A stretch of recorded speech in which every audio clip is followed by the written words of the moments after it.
Alors, nous avons une économie circulaire dans l'édition qui nous permet depuis maintenant quelques dizaines d'années d'être en parfait accord avec la nouvelle loi qui vient d'imposer à l'ensemble des metteurs en marché une économie circulaire, c'est-à-dire de pouvoir récupérer l'ensemble des invendus neufs. Donc nous, depuis la loi, et peut-être même avant, sur le prix unique du livre de 1980, l'ensemble des libraires qui n'ont pas la possibilité de vendre un livre ont la possibilité de le retourner et d'en être remboursés. Ce qui est important de comprendre, c'est qu'il ne faut pas confondre taux de retour, tri et pilon. Le taux de retour, c'est environ 20% dans la filière du livre, et ce sont des livres qui ont été envoyés en clientèle et qui n'ont pas trouvé de lecteur.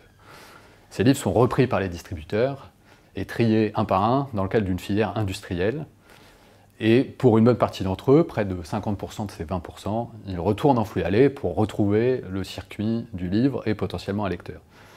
Il reste 10% des livres qui effectivement sont adressés au pilon.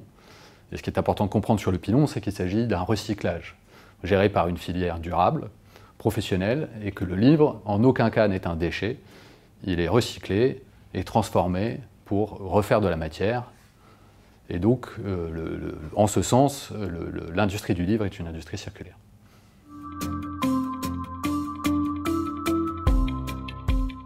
Pour le régler, le pilon, il faudrait savoir anticiper l'ensemble des besoins de l'ensemble des réseaux de vente.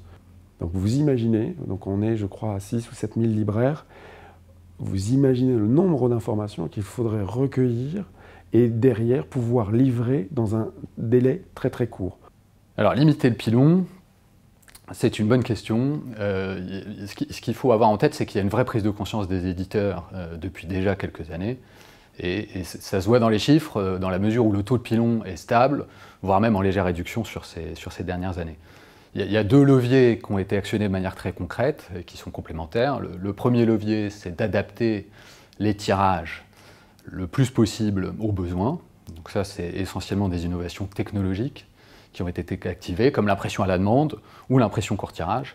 Et le deuxième levier très concret, c'est de travailler de mieux en mieux nos calibrages main dans la main, éditeurs, diffuseurs, distributeurs, voilà, pour conserver l'industrie de l'offre, qui est le cœur de notre métier, et veiller tout de même à avoir une mise en place responsable et de limiter le plus possible le pilon. Les deux leviers ensemble favorisent la baisse de la surfabrication. Les progrès sont déjà faits, mais il nous reste encore beaucoup à faire.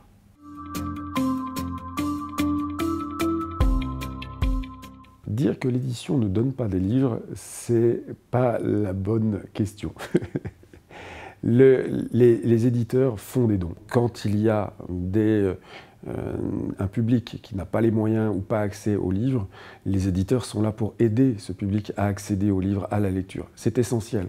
C'est une cause nationale et l'édition y est. Maintenant, le prix du livre permet une répartition et une rémunération de l'ensemble de la chaîne. Donner un livre, ça veut dire ne plus rémunérer l'ensemble de cette filière. Donc donner des livres, ce serait, en masse importante, ce serait déséquilibrer notre modèle économique. Par ailleurs, et là, vous avez des grands consommateurs de papier recyclé que sont les journaux. Aujourd'hui, les journaux manquent de papier recyclé.